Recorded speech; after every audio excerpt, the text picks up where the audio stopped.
So I did my essay on running, and to get to running you have to go through gait first, which is upright locomotion in the particular manner of moving on foot, which may be a walk, jog, or run.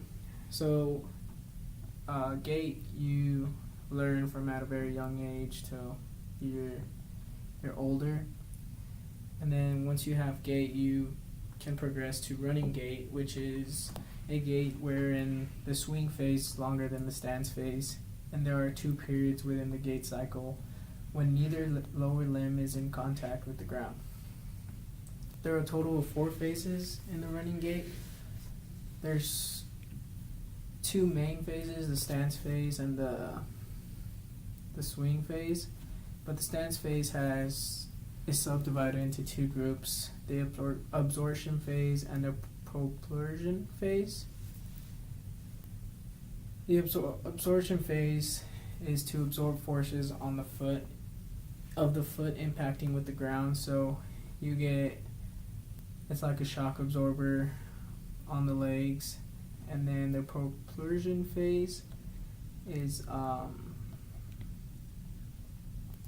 that is while the stance heel is moving off the ground as it initiates its forward propulsion, the swing leg continues its forward advancement and begins preparations for stance. And the swing phase, there's the initial swing phase, and the first half of the initial swing phase is the first double float phase when both limbs are off the ground. So you're basically floating off the ground in the air, and then the second half of the swing phase is the other limb makes contact with the ground and begins its own initial contact and weight bearing cycle. So that second part, and then the second part of the swing phase is the terminal swing, which is during this time the second double float phase occurs. So you have one float phase and then another float phase all together. And the planes of motion that happen in running, so it's basically in this sagittal plane, and so this can be from your arms moving, from your legs moving forward, but there's also a frontal plane that you have, and the frontal plane you can get from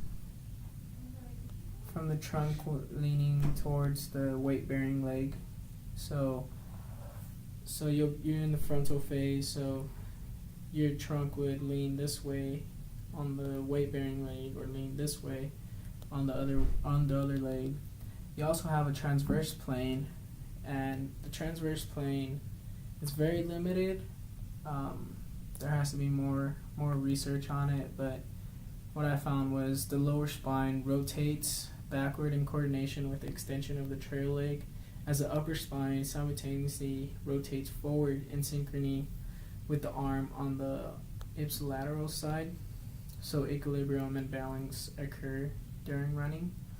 So the spine rotates, and that happens in the transverse plane because it's rotating.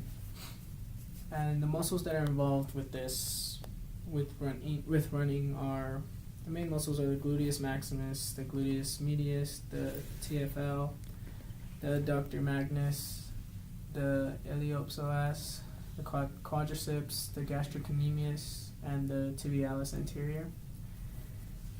So without those muscles, running gait will not be able to be performed correctly.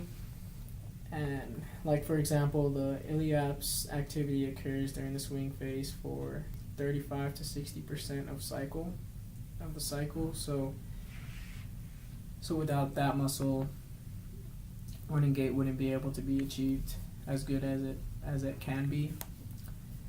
And then you have your joint actions. So an example from running biomechanics, during swing phase and the initial part of the float period, the knee flexes to reach maximum flexion of 125 degrees during the mid-swing. So the joint actions in the running gait have a big part in being able to move faster or being able just to run.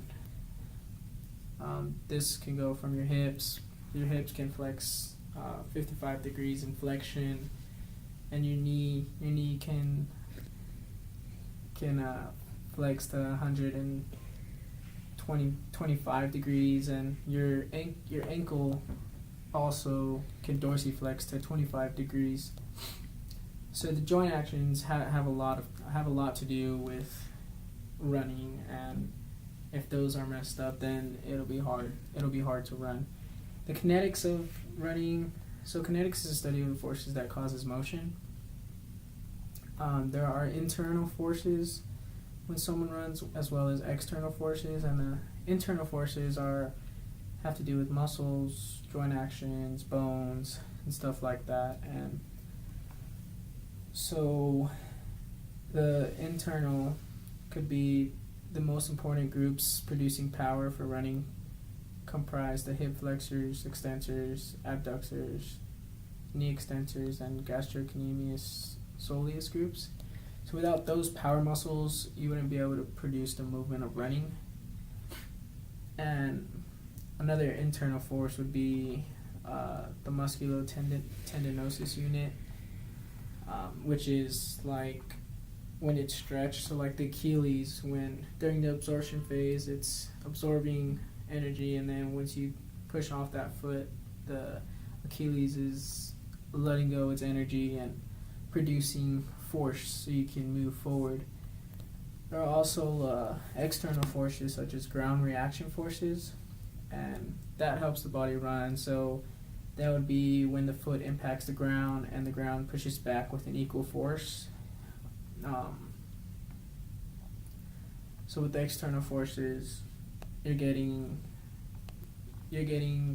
yourself pushed to run faster. That's basically by gravity and just other external forces. There can also be errors in running. So some errors can be posture,